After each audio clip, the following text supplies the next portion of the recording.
Without better planning, 2020 could be the darkest winter in modern history. Britain is braced for a dark winter as new measures are deployed to stem a surge of coronavirus. New signs of a fall surge and perhaps an even more painful winter as coronavirus cases soar in the U.S. We're about to go into a dark winter. A dark winter. This message is for anyone who has concerns about the upcoming U.S. elections, the potential for chaos and civil unrest, or those who fear what a second wave of COVID-19 could mean for the future of humanity. If you have found this message on your own, please share it with your friends and family. If someone you care about recommended this to you, please watch it and do so with an open mind.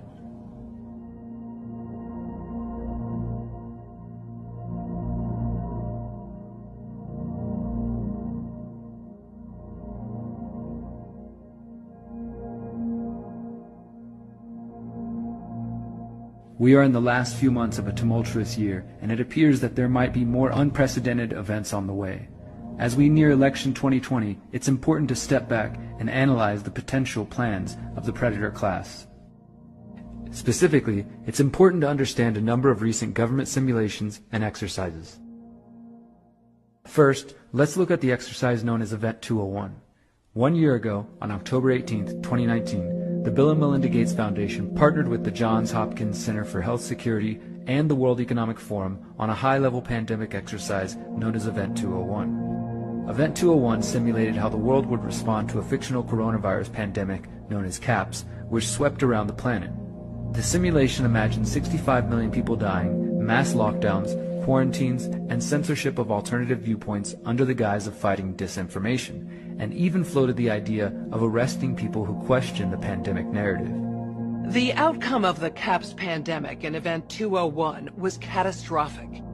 Coincidentally, one of the players involved with Event 201 was Dr. Michael Ryan, the head of the World Health Organization's team responsible for the international containment and treatment of COVID-19. Dr. Michael Ryan has called for looking into families to find potentially sick individuals and isolate them from their families. Due to the vast web of connections between Bill Gates and nearly every organization connected to the COVID-19 fight, a growing number of researchers are questioning the motivations of Gates and other officials involved in the Event 201 exercise. Crimson Contagion and Clade X. Another important exercise was known as Crimson Contagion and simulated an outbreak of a respiratory virus originating from China. From August 13 to August 16, 2019, Trump's Department of Health and Human Services, headed by Alex Azar, partnered with numerous national, state, and local organizations for the exercise. According to the results of the October 2019 draft report, the spread of the novel avian influenza named H7N9 resulted in 110 million infected Americans, 7.7 million hospitalizations, and 586,000 deaths. Another simulation known as Clade X took place on May 2018. This event examined the response to a pandemic resulting from the release of a fictional virus known as Clade X. In the simulation, the virus was released by a terror group called A Brighter Dawn. As the outbreak spread through the United States, the participants asked what would be needed if the president issued a federal quarantine, noting that the authorities would need to, quote, determine the level of force authorized to maintain quarantine. The Clade X exercise also resulted in the federal government nationalizing the healthcare system. The leaders of these controversial pandemic simulations that took place before the coronavirus crisis have long-standing connections to the U.S. intelligence and U.S. Department of Defense. Even more troubling is that key players in the exercises, specifically Event 201 and Clade X, share a common history in another biowarfare simulation known as Dark Winter. The Darkest Winter. The Dark Winter exercise took place in June 2001, only months before the 9/11 attacks. This exercise took place at Andrews Air Force Base in Camp Springs, Maryland, and involved several congressmen, a former CIA director, a former FBI director, government insiders, and privileged members of the press. The exercise simulated the use of smallpox as a biological weapon against the American public. During the Dark Winter exercise, authorities attempted to stop the spread of dangerous misinformation and unverified cures, just like with the Event 201 simulation. Dark Winter further discusses the suppression and removal of civil liberties, such as the possibility of the president to invoke the Insurrection Act, which would allow the military to act as law enforcement upon request by a state governor, as well as the possibility of martial rule. The script says martial rule may, quote, include, but are not limited to, prohibition of free assembly, national travel ban, quarantine of certain areas, suspension of the writ of habeas corpus, and or military trials in the event that the court systems become dysfunctional. What is important to know is that Dark Winter was largely written and designed by Tara O'Toole and Thomas Inglesby of the Johns Hopkins Center, along with Randy Larson and Mark Demir of the Analytic Services Institute for Homeland Security.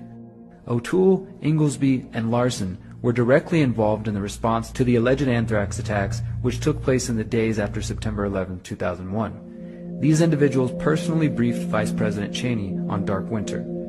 Coincidentally, Event 201 was co-hosted by the Johns Hopkins Center for Health Security, which is currently led by Dark Winter co-author Thomas Inglesby.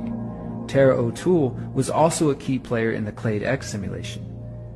The name for the exercise comes from a statement made by Robert Cadleck, a veteran of the George W. Bush administration and a former lobbyist for military intelligence and intelligence contractors. In the script, Cadleck states that the lack of smallpox vaccines for the U.S. population means that it, quote, could be a very dark winter for America. Angie, it means it could be a very dark winter for America. Cadleck is now currently leading the HHS's COVID-19 response and was also involved in the Trump administration's 2019 Crimson Contagion exercises. Eerily, Cadleck's statements in the 2001 exercise were recently repeated nearly word for word by Richard Bright, former director of Biomedical Advanced Research and Development Authority. Bright was recently celebrated as a whistleblower who attempted to hold the Trump administration accountable during the COVID-19 battle. However, while speaking in front of Congress, Bright stated, "Without better planning, 2020 could be the darkest winter in modern history." Now maybe Bright is simply a concerned scientist warning about the potential for more sick people, but his use of the phrase darkest winter is hard to ignore here. When hearing the statements from Cadleck and Bright, we ought to consider the corporate media's promotion of a potential second wave of COVID-19. Bill Gates and other influential pundits and health authorities have consistently warned about a second wave which was slated to arrive in the fall of 2020. As of mid-October 2020, reports are beginning to come in that cases are on the rise. This is what makes the statement from Richard Bright all the more concerning. This leads us to a number of recent simulations of the 2020 U.S. election which have resulted in chaos and potential civil war. It would be easy to dismiss these exercises as politically driven fantasy if the people involved had not already publicly advised their candidates not to concede the election under any circumstances. Most recently, media reports indicated the Transition Integrity Project held a number of exercises simulating what might happen in the event that Donald Trump loses the 2020 election but refuses to leave office. The TIP itself is a secretive group made up of never-Trump neocon Republicans and Democrats associated with the Obama administration and Hillary Clinton. The Boston Globe reported that the TIP met in June to simulate the 11-week period between Election Day on November 3rd and Inauguration Day on January 20th, 2021. The exercises state that, quote, Trump and his Republican allies used every apparatus of government, the Postal Service, state lawmakers, the Justice Department, federal agents, and the military to hold on to power, and Democrats took to the courts and the streets to try to stop it. The TIP envisioned one scenario where Trump wins and Biden refuses to concede and instead asks for a recount and makes several demands, including to give statehood to Washington, D.C. and Puerto Rico and divide California into 5 states. In the exercises, Joe Biden is played by John Podesta, Hillary Clinton's 2016 campaign manager and the chief of staff to former President Bill Clinton. The simulations essentially end in a constitutional crisis where there is no clear president and the Supreme Court, or possibly the military, play a deciding role. This unprecedented event could be disastrous for American life, as it is very likely that activists from both sides of the vote would take to the streets to protest what they believe is a theft by their opponents. And if you think protests and fights between extreme leftists and extreme right-wingers are contentious now, just wait until they both feel shafted during the presidential election. Those opposed to Trump will claim Biden won and Trump is attempting to steal the election and create a fascist dictatorship. The Trump supporters will say the satanic radical leftist Democrats are attempting a coup to establish a communist police state. The result will be neighbor turning against neighbor, family members disowning one another, and some political activists may escalate their tactics from protest to violence. Other groups were similarly engaged in war games that predicted complete chaos in the United States on Election Day, as well as the imposition of martial law. This includes the Operation Blackout simulations conducted by the U.S.-Israeli company Cyber Reason. The company has considerable ties to the U.S. and Israeli intelligence community. Operation Blackout involved hackers taking control of city buses around the U.S., crashing into voters waiting in line at polling stations, hacked traffic lights causing accidents, and the release of deep fakes to manipulate the public. The simulation resulted in the cancellation of the 2020 election and the imposition of martial law. While Donald Trump continues to stoke the flames of division and uncertainty surrounding election 2020, the establishment is also preparing for the possibility of martial law in response to this chaos. Meanwhile, the public is being prepared for a second wave of COVID-19 infections, which could lead to the foreshadowed darkest winter. While I don't care to install fear, I do encourage everyone to heed these warnings and be prepared for potential unrest in the days and weeks following the election. Are you prepared? In conclusion, I believe we may have a narrow window of time to inform our friends and family and motivate them to prepare for what may be on the horizon. We can spend our time attempting to convince them of the lies of COVID-19. We can also try to educate them about the numerous exercises predicting chaos and civil unrest across the United States. As important as education is in this information war, now might be the time to focus our energy on helping our families be prepared for what may come.